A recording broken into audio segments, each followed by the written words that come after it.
All right. Good morning, everybody. Today is Friday, March 13th, 2015. And this is Before the First Cup with Jules here on UCY.TV. Yes, it's Friday the 13th.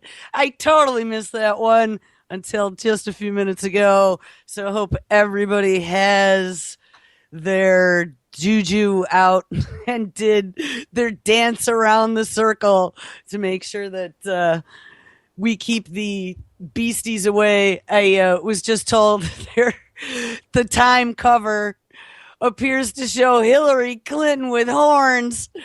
It's too funny. Apparently, it's the 34th time that Time magazine has supposedly had horns on their cover.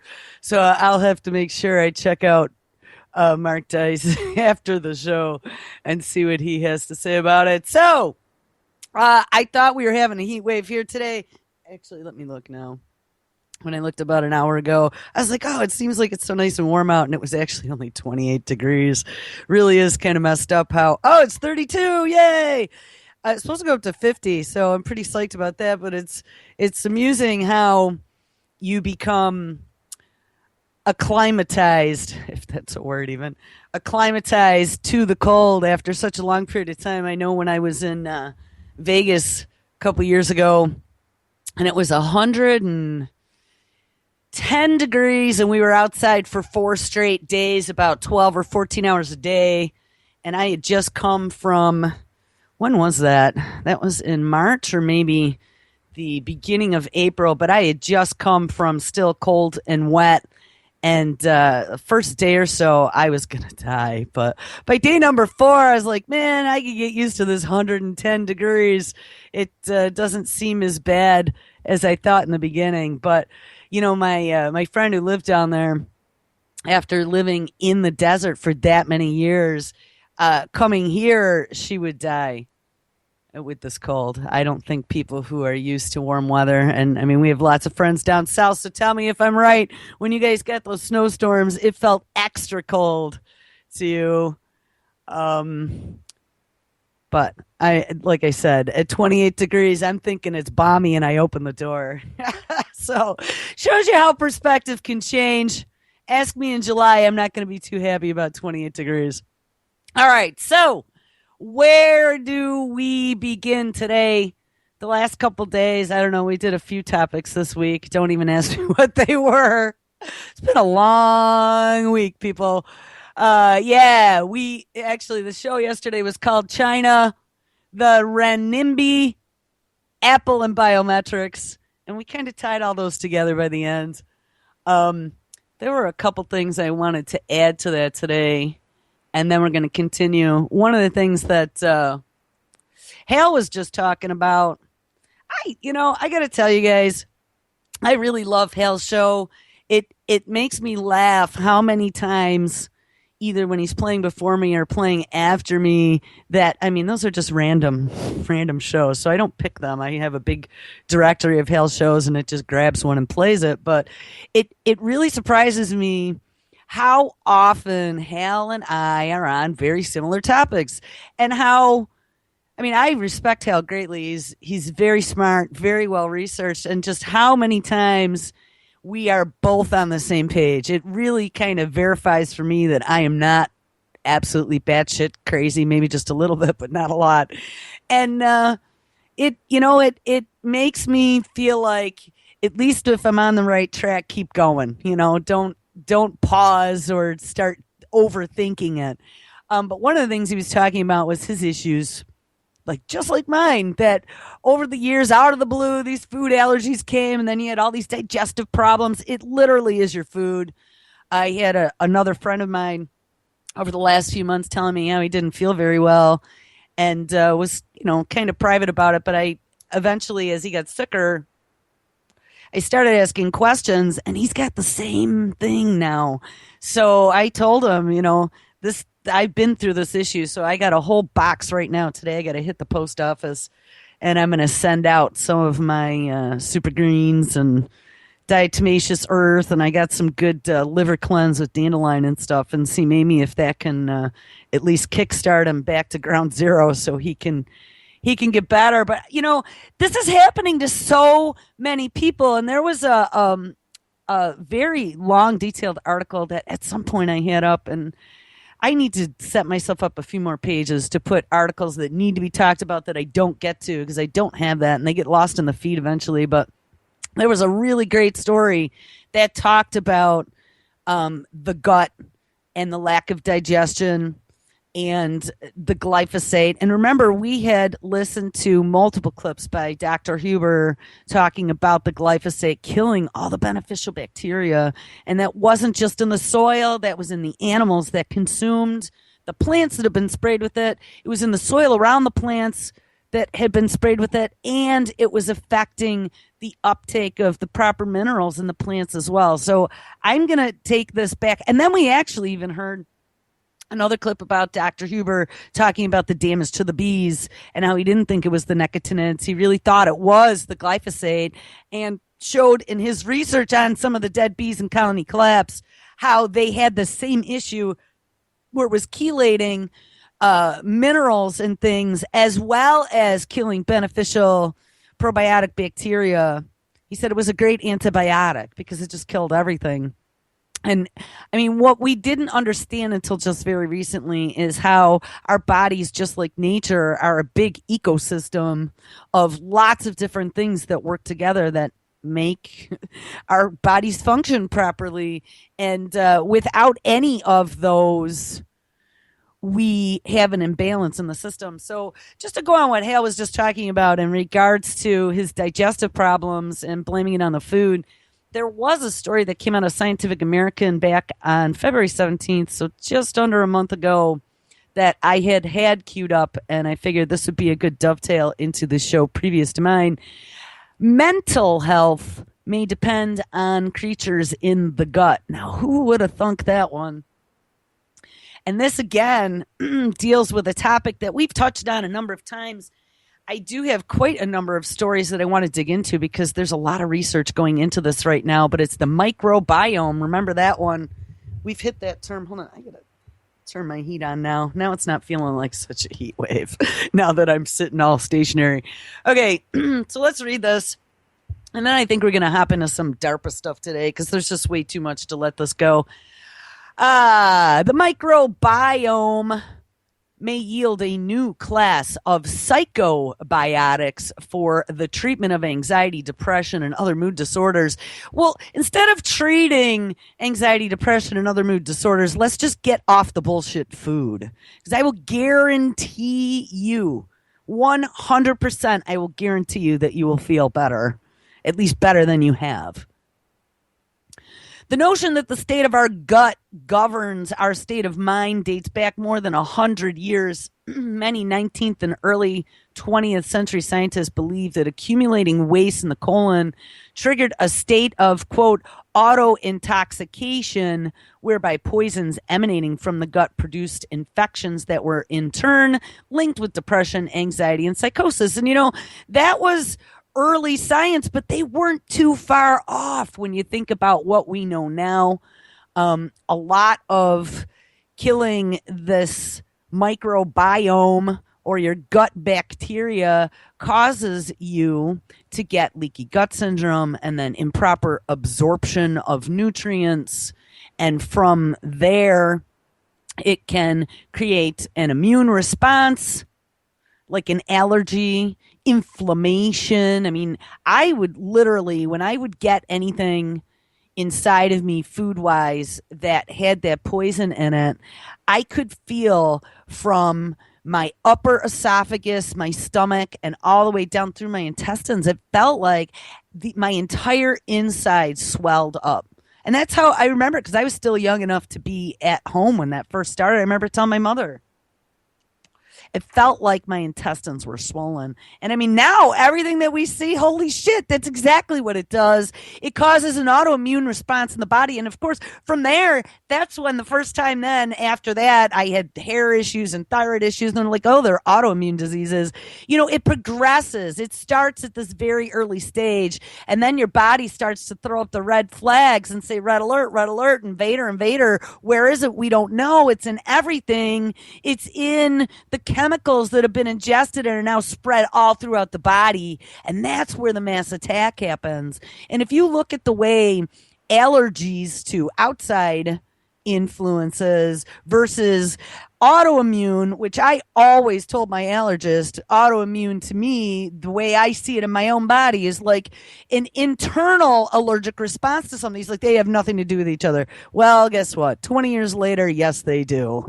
That's why allergists are now called like immunological, whatever. I mean, there's a whole immunology point and autoimmune connection that fit in there. I'm trying to remember blood tests. There's this IG, but I don't remember what the name of it is. But if you ever go for like allergy tests and then you get blood tests done around the same time, you're going to see that there's this substance, and it's on the blood test is labeled IG, and I think it's a histone. But when it's elevated, it means that your body is trying to fight something off, and it could be an allergy, or it could be a cancer, or it could be autoimmune disease. And they're all related. And I really think it has to do with the inflammation part of it. And if you really dig into the science, inflammation is like the key to all disease. If you can control inflammation, you will be a much healthier person. And I believe that that's one of the reasons why turmeric works so well on so many different things, because turmeric is one of the world's, if not the world's, most potent natural anti-inflammatory. So anyway, let me get back to the story. So poisons emanating from the gut produced infection that were in turn linked with depression, anxiety, and psychosis. Patients were treated with colonic purges and even bowel surgeries until these practices were dismissed as quackery. Now we know that they do like colonic coffee enemas and things. I mean, I don't know about that. You can keep that one. But if you guys remember the one Daily Dose, I think it was the Daily Dose show, or maybe, no, it was a Robin Freeland show where that story had come out about butt chugging. Good topic for a Friday. Use your imagination if you missed that show about 2 years ago. But there were kids at a university that had come up with some new way to get wasted really fast. And it was called butt chugging. And it was similar to a funnel, except from the other direction.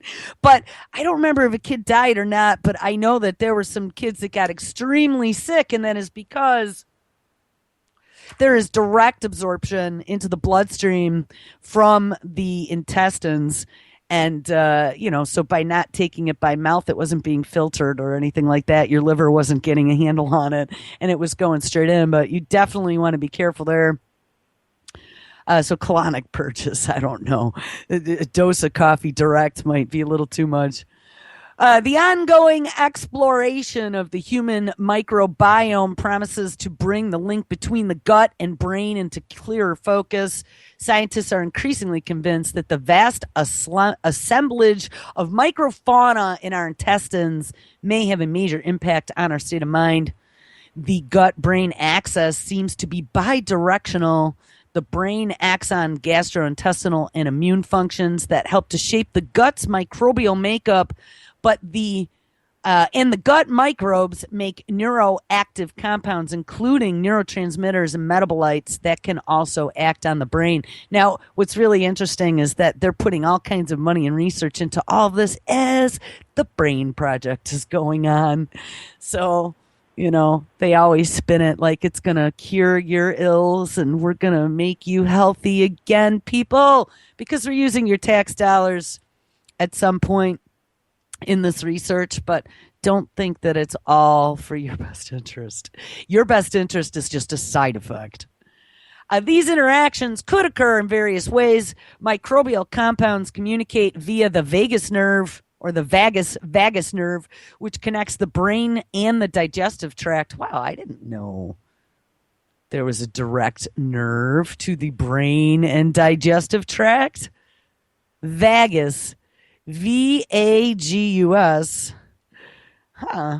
We'll have to look that one up. All right, let me get back here. To the vagus nerve, which connects the brain and the digestive tract, and microbially derived metabolites interact with the immune system, which maintains its own communication with the brain.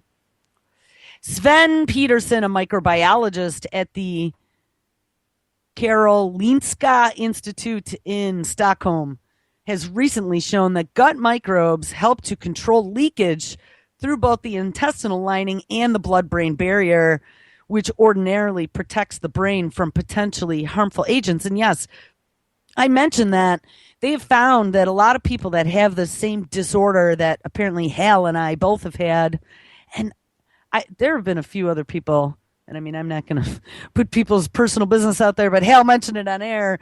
But there have been a few other people over the last year or so that have talked to me that have had this very same thing, and it comes back to leaky gut.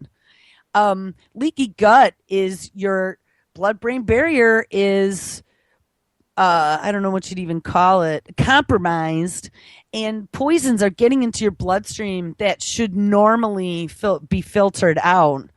And that's a dangerous thing, and it causes then autoimmune disease because your body doesn't know how to react to all this stuff.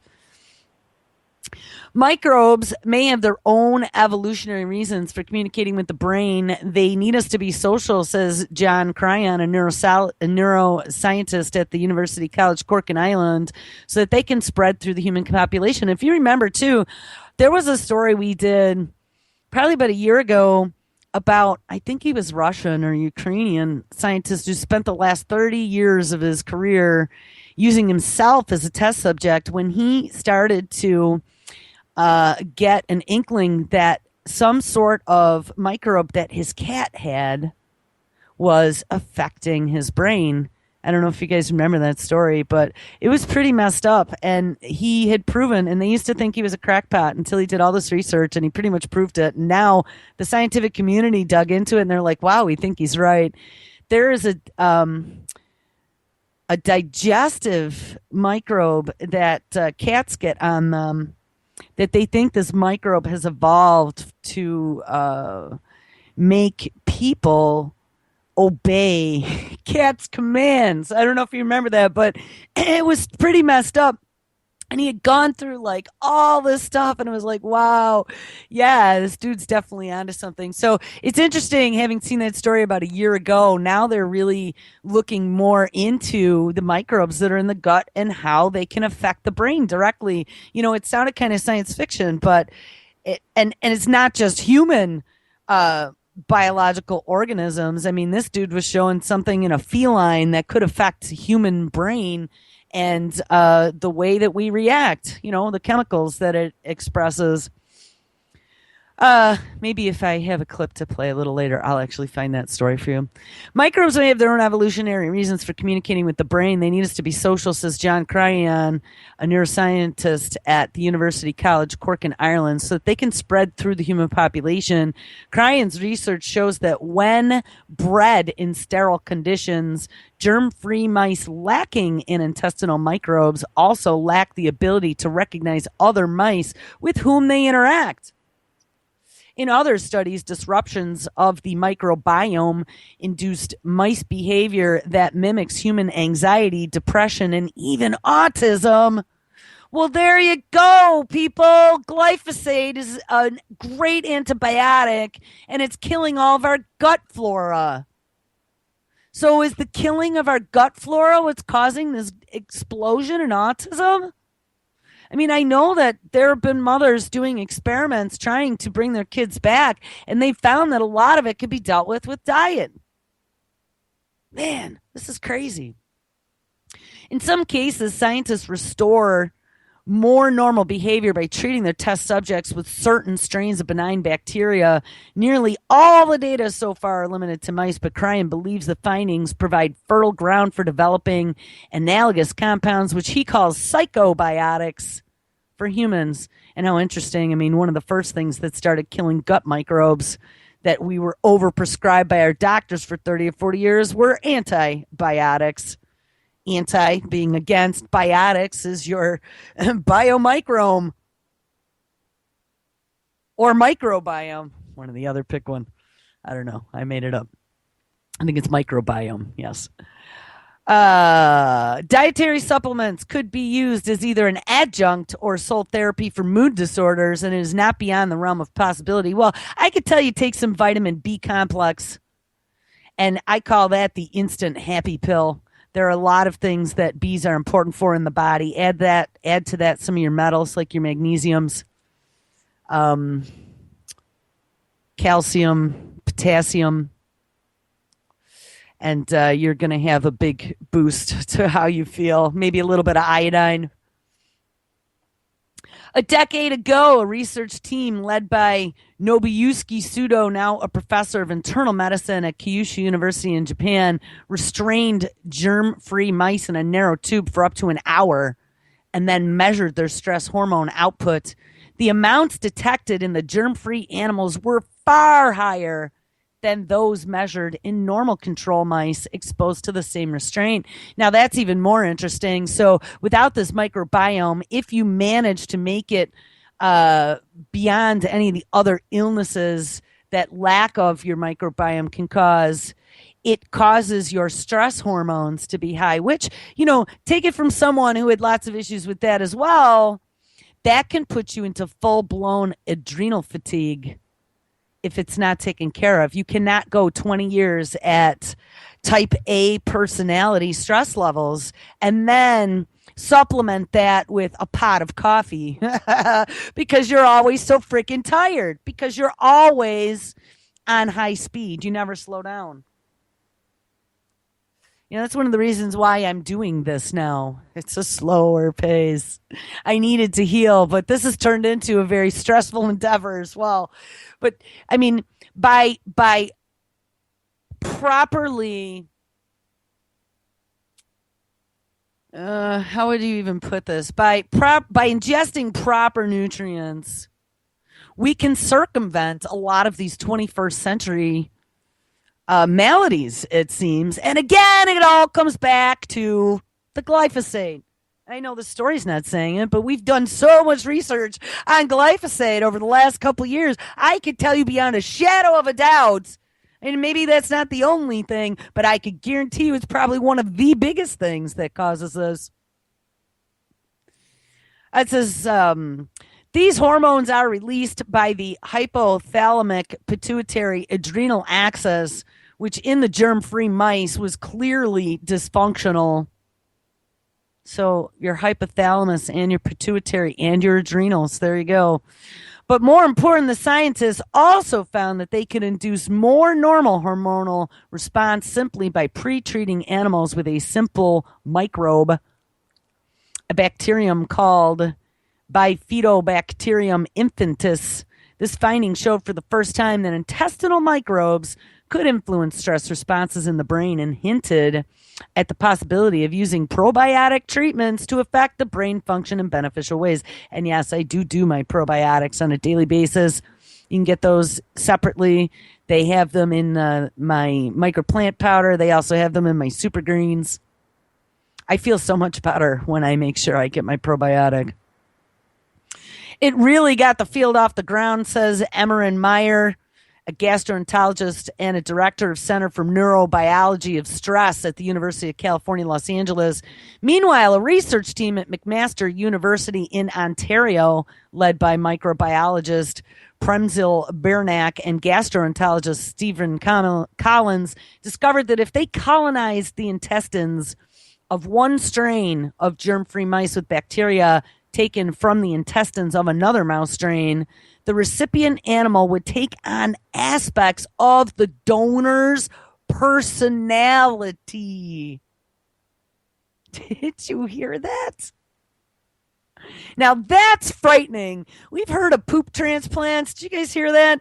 There's this, it's almost like a disorder. Some people who have taken some of these newfangled generation 3 or 4 antibiotics have ended up with this endless diarrhea. And I don't know, you could be infantile and laugh at that and think of all the horrible images with breakfast, but it's not funny because I actually had a friend that happened to after they had been sick and their doctor gave them some psycho new freaking antibiotic and then it never went away. And they were told by their doctor, well, it happens like 1 in, whatever the percentage is, that people actually get this chronic condition because we think it disturbed their microflora. And the only way to work on that is to start taking probiotics. But for a small percentage of people, the probiotics aren't even strong enough. So they've come up with this new treatment that they've called a fecal transplant. I remember too, we did that story when that came out. And it's a horrifying thought. It makes me want to like gag.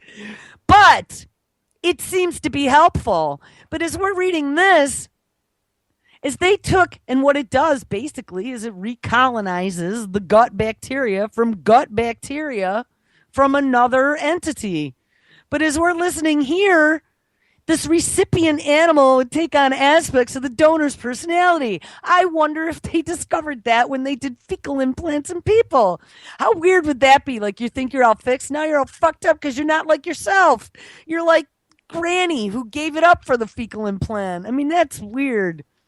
I'll have to find that story about the Russian, I think he was a Russian scientist with the, when he discovered that the bacteria in the cat poop actually infected the human brain and changed our personalities. It says naturally timid mice would become more exploratory, whereas more daring mice would become apprehensive and shy. Well, that's a pretty big change in personality. These tendencies suggested that microbial interactions with the brain could induce anxiety and mood disorders. Barrick and Collins segued into gut-brain research from their initial focus on how the microbiome influences intestinal illnesses. People who suffer from these conditions often have co-occurring psychiatric problems such as anxiety and depression that cannot be fully explained as an emotional reaction to being sick. By colonizing germ-free mice with the bowel contents of people with irritable bowel syndrome, which induces constipation, diarrhea, pain, and low-grade inflammation, but is no known cause, hey, there you go. The swelling of the intestines for no fucking reason.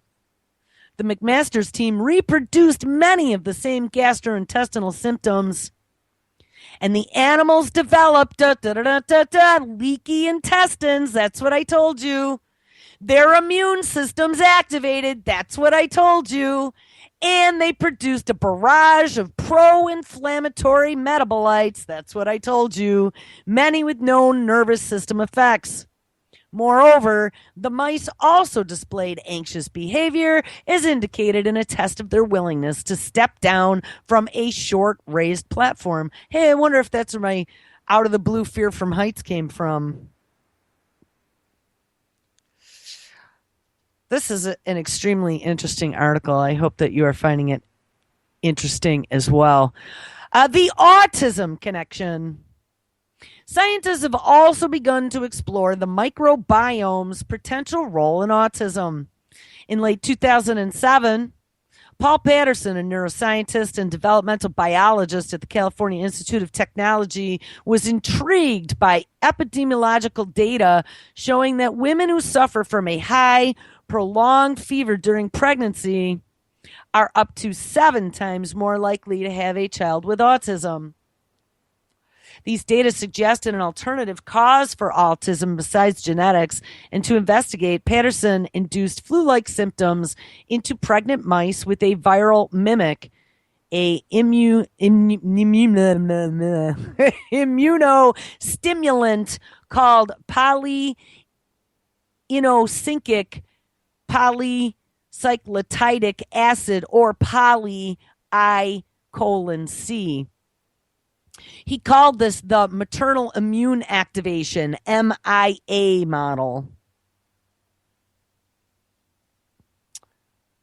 The offspring of Patterson's MIA mice displayed all 3 of the core features of human autism: limited social interactions, a tendency toward repetitive behaviors, and reduced communication, which he assessed by using a special microphone to measure the length and the duration of their ultrasonic vocalizations. In addition, the mice had leaky intestines, which was important because anywhere from 40 to 90% of all children with autism suffer from gastrointestinal symptoms. Then, a Caltech microbiologist, Sarkis Mazmanian, and his doctoral student Elaine Hisayo discovered that MIA mice, so that is pregnant mice with immune activation, also have abnormal microbiomes. Specifically, two bacterial classes, the Clostridia and the Bacteroidea, were far more abundant in the MIA offspring than in normal mice. Mazmanian acknowledges that these imbalances may not be the same as those in humans with autism, but the findings were compelling, he says, because it suggested that the behavior state of the MIA mice, and perhaps by extension autistic behaviors in humans, might be rooted in the gut rather than in the brain. This raised provocative questions, says Marmazian. If we treated gastrointestinal symptoms in mice, would we see changes in their behavior? Marmazian and Hizio also investigated by dosing the animals with a microbe known for its anti-inflammatory properties, Bacteroides fragilis, which also protects mice from experimentally induced colitis. Anyone who's ever had or known anyone with colitis knows that that is extremely horrific. And again, they don't really know what causes it. Certain foods can, but they think that it is some sort of inflammation that occurs as well as could be autoimmune. So it also protects mice from experimentally induced colitis. Results showed that the treatment fixed intestinal leaks and restored a more normal microbiota. It also mitigated the tendency toward repetitive behavior and reduced communication. That is Bacteroides fragilis, Bacteroides space fragilis, Fragil IS, if anyone wants to look that up and do some research. Mazmanian subsequently found that B. fragilis, for short, reverses MIA deficits even in adult mice. So at least in this mouse model, it suggests features of autism are not hardwired and they are reversible. And that is a huge advance, he says. This is limits of research. So anyway, I'm going to tell everybody out there, if you are not doing some sort of probiotic, find one. Go online, find at your whatever your vitamin place is, or if you buy from Hemp USA or you buy from Amazon even. There are all kinds of products out there that either A, are a standalone probiotic, number 2, are integrated with some sort of cleansing powder, or number 3, some sort of super greens or whatever. But I highly recommend anybody who is experiencing depression, digestive issues, just a general overall malaise, like, oh my God, I'm getting old. I'm telling you, probiotics are like this massive key that nobody ever talked about for years. And then for many years after that, they were only the crunchy greenies that everyone pointed to and went, probiotics. But I'm telling you, I really, really, really think that there's something to this. Now, they're going to talk about probiotics in yogurt. And that was one of my first beliefs. I gave yogurt to my kid when she was little until I started learning about bovine growth hormone, number 1. And yeah, you can even get organic yogurt. So maybe organic yogurt is okay. But then we started reading about titanium dioxide when we were doing the nanotech in food. Titanium dioxide is one of the biggest uses of nanotech in food, and it's a whitening agent. And, I had a good friend that I grew up with, and I hadn't talked to her many years. She moved when we were kids, and she found me. I was like, holy crap, where have you been? But we talked for quite a while, and I found out she was an artist, and her artwork was in like some of the big galleries and stuff, even when we were in high school. She was really, really good. And now she lives out in the country and does lots of barns and pastures and things, but she's got a good cartel, if that's what you call it, a good audience. She's a lot of people that buy her stuff. But one of the things, she was sick for so many years, and she was telling me about having to learn about all this stuff and discovering that titanium dioxide in the white paint had actually given her heavy metals poisoning. And she went through many years with doctors. No one could find out what was wrong with her. And so she did her own chelation to try and get all the heavy metals out of herself. And I mean, it had messed her up mentally. She said really bad for a long time. So just stay away from titanium dioxide. That's one thing. Make sure you always check the labels because they put that shit in all kinds of vitamins and stuff. If you didn't realize it, that's a nanotechnology. Now, from the perspective that it's nano-sized, nanoparticulate sized, but that shit crosses the blood-brain barrier. It's small enough. And there's all kinds of things going on here, but stay away from titanium dioxide. I would say try and get a pure probiotic versus eating something in yogurts. All right, but let's finish the story because it's already halfway through the show, and this might be the only thing we do. I wanted to do DARPA for Friday the 13th. Limits of research. The human gut microbiome evolved to help us in a myriad of ways. Gut microbes make vitamins, break dietary fiber into digestible short chain fatty acids, and govern normal functions in the immune system. And look at, guys, that's what I had. I couldn't digest meats anymore. This is fiber, but I couldn't digest proteins. And I had autoimmune disorders that came out of nowhere. And I'm still telling you, it was the lack of proper gut flora. I'm pretty certain of that. Probiotic treatments such as yogurt supplemented with beneficial strains of bacteria are already being used to help some gastrointestinal disorders, such as, hey, antibiotic-induced diarrhea. That's what I was talking about. There are some people, though, that doesn't help, and that's where the fecal transplant comes from. But there is little data about probiotic effects on the human brain, and that is a good question, especially when they found that doing a transplant from one intestinal bacteria strain to another mouse causes changes in their personality. It would make one question where the original colonies of bacteria and probiotics came from.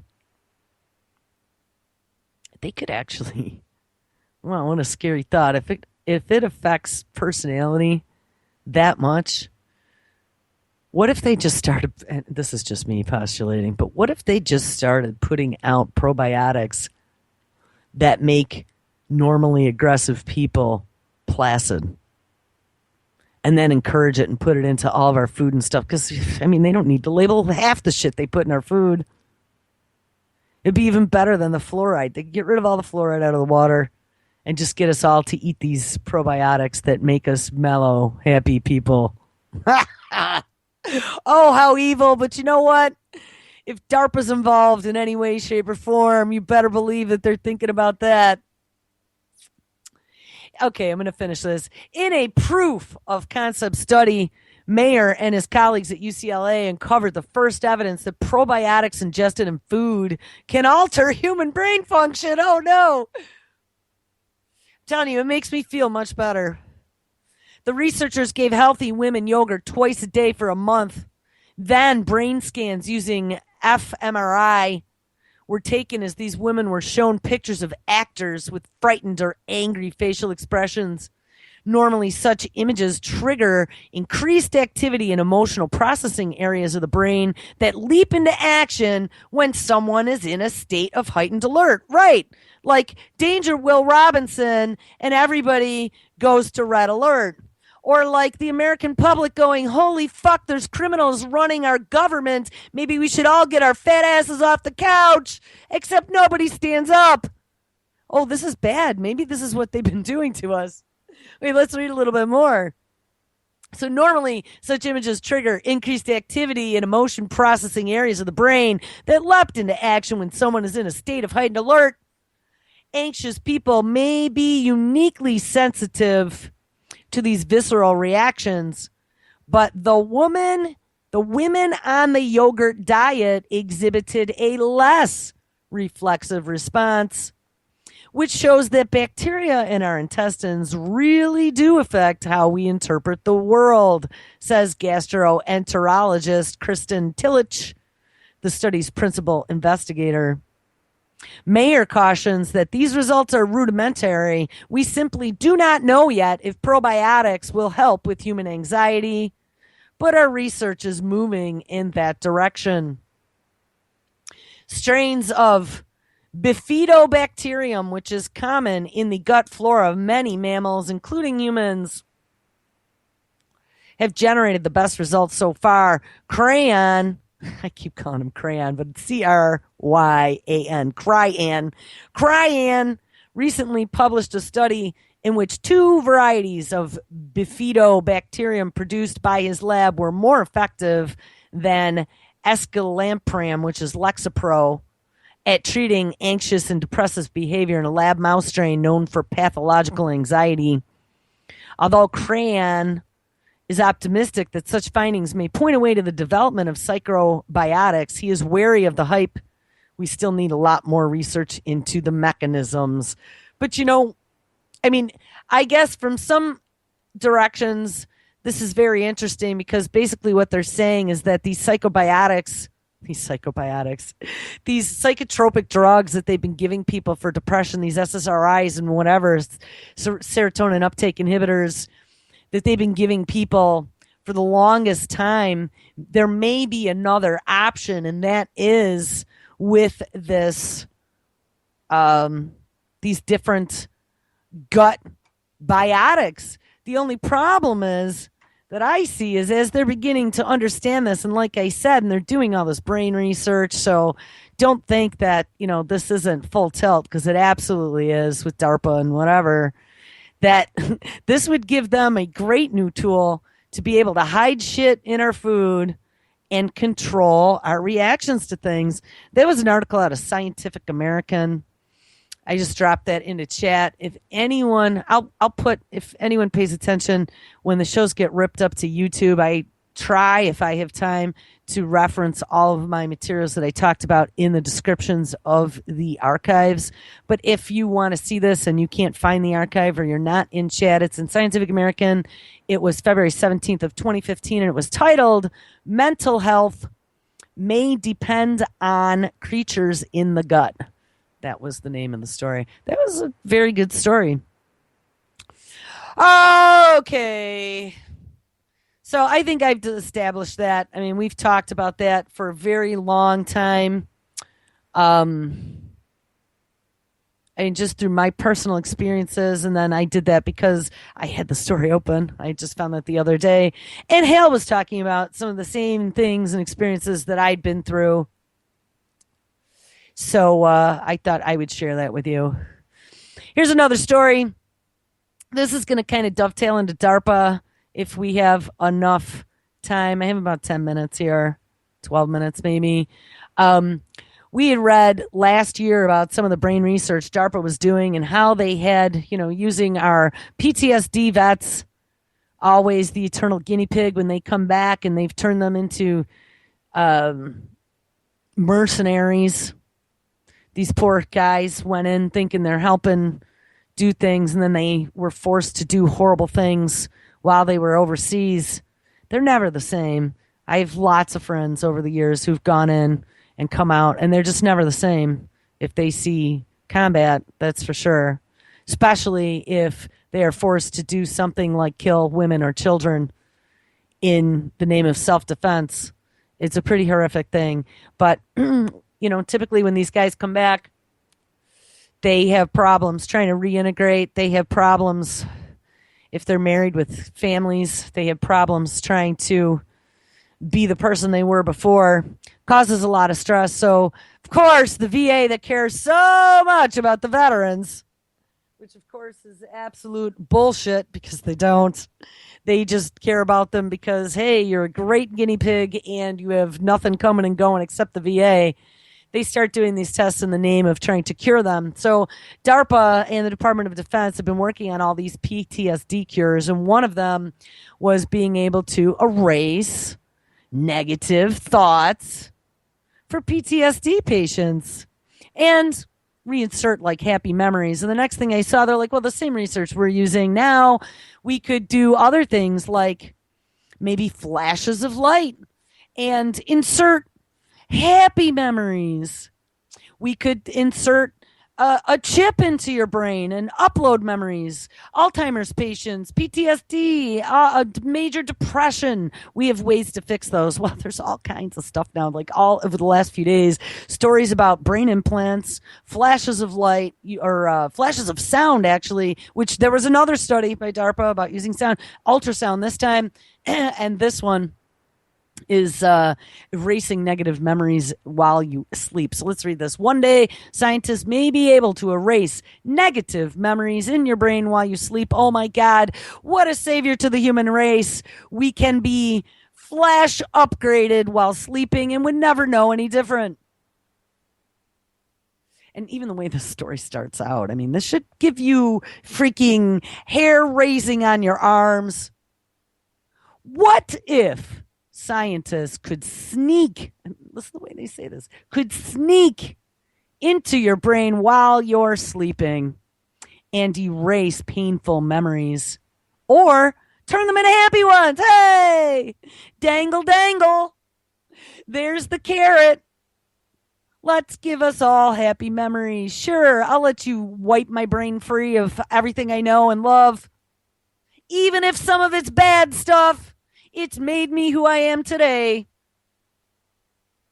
What sounds like something out of Eternal Sunshine of the Spotless Mind, which I don't know if that's a book or a movie, could be a reality sooner than you might expect. Surprise!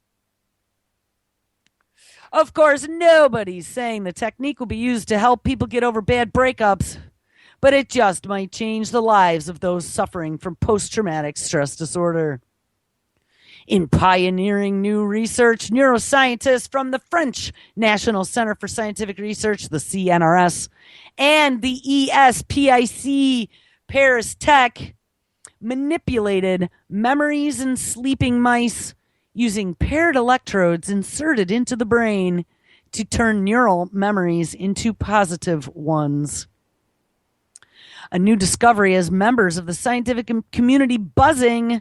Quote, this research demonstrates a remarkable level of mastery over the cognitive machinery that gives rise to memory, says Steve Ramirez, a neuroscientist at the Massachusetts Institute of Technology, who has conducted landmark research on memory manipulation, he told the Huffington Post in an email. Hey, here's something I want to point out to you, too. A lot of these East Coast and West Coast universities, including MIT, where the father of nanotechnology made his discovery, Weiss Institute at Harvard. Trying to remember. I mean, a whole bunch of the Southern California universities. Definitely the Ivy League. They are all getting DARPA money. And notice how these are all neuroscientists that are working on all these projects. This is part of the BRAIN project. I can guarantee you that. National Institute of Health has put their name and money behind it. Obama came out, 6, 8, 10 months ago, saying that the BRAIN project is going to be the biggest boost to our global economy, bigger than the Genome Project was. This is real shit. And once they learn all of the mysteries of the brain, that's it, people.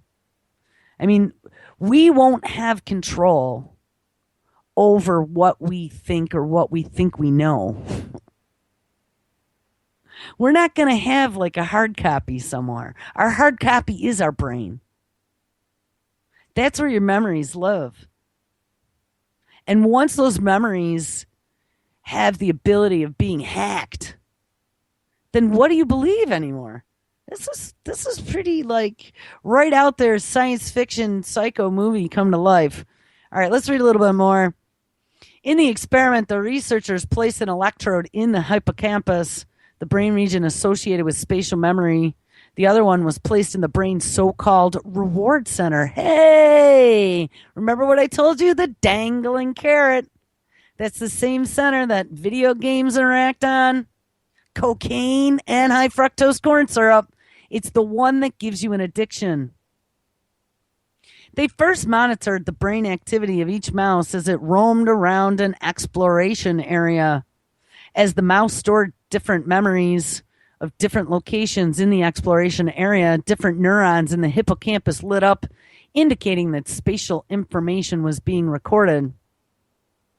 Then the researchers monitored activity of the hippocampus at night as it consolidated memories of different locations that the mouse had visited during that day. They placed an electrode on a neuron that had lit up in one particular corner of the cage earlier that day. And when that memory was being processed, the researchers used another electrode to stimulate the brain's reward center, making the mouse associate that location with some sort of reward, such as food. How do they know it worked? Well, when the mice woke up, they ran straight to the area of the cage expecting a reward. See, I'm telling you, that dangling carrot is how they control us. That's Bernays, people.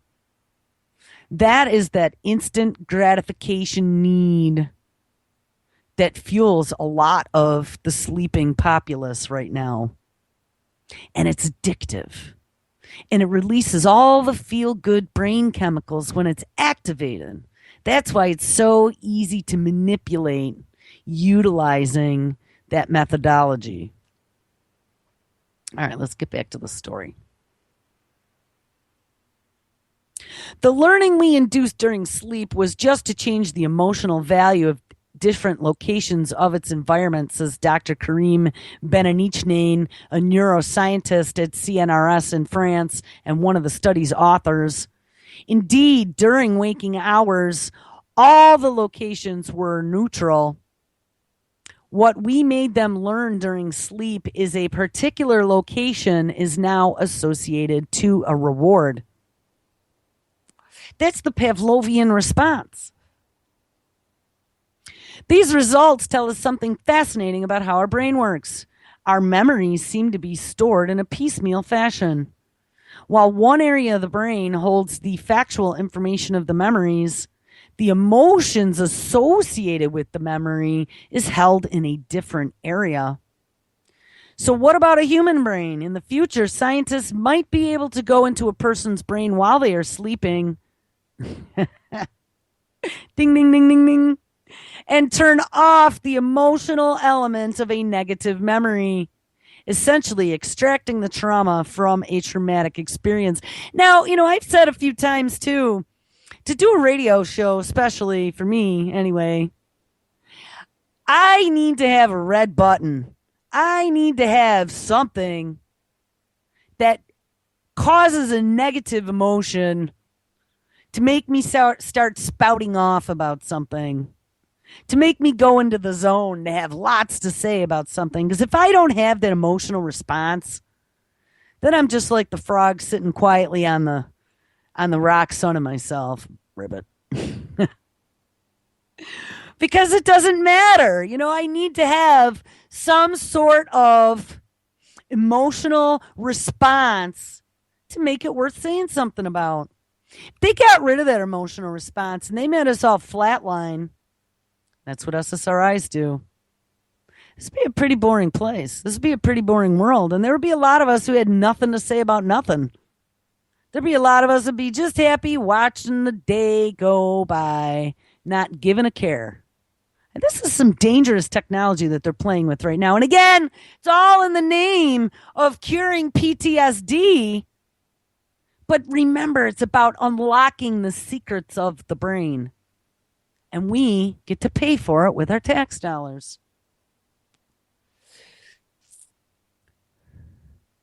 So, let's back to the story. What about a human brain? It says they may be able to go in while people are sleeping and turn off negative emotional elements of a negative memory, essentially extracting the trauma from the traumatic experience. For humans, we would need a way to detect during sleep the periods during which the traumatic experiences are reactivated. It is likely that it will soon be possible to do with an fMRI.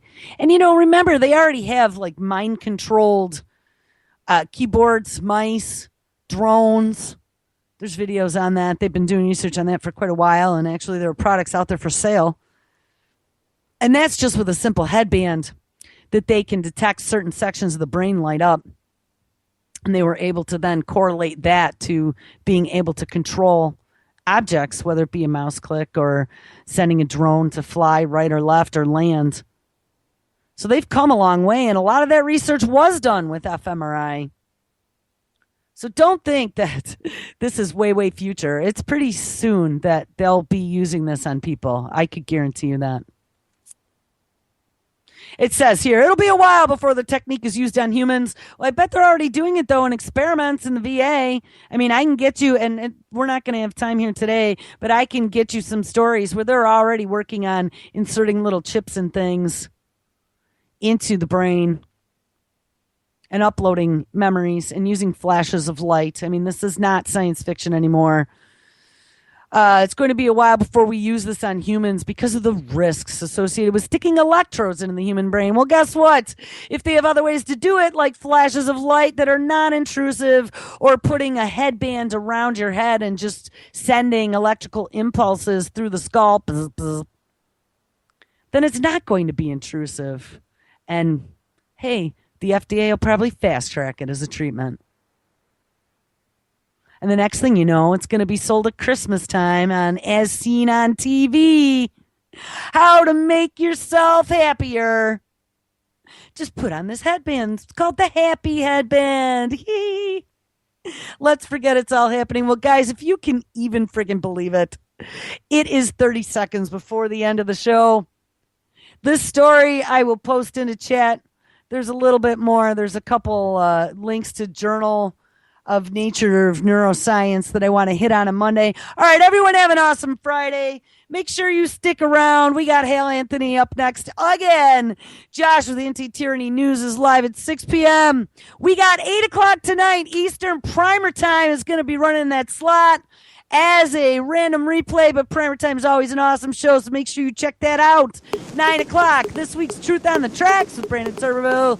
10 o'clock, United Front Radio with Danielle and Kyle. And at 11, it's Levon with Anti-Media Radio. So make sure you guys stick around. Come back this weekend. Saturday and Sunday are always awesome radio. I'll be working on cutting those shows right after this one. Everyone have a beer. It's Friday the 13th. Stay safe. And we will catch up with you on Monday. All right, guys. Enjoy the nice weather. Everybody take care.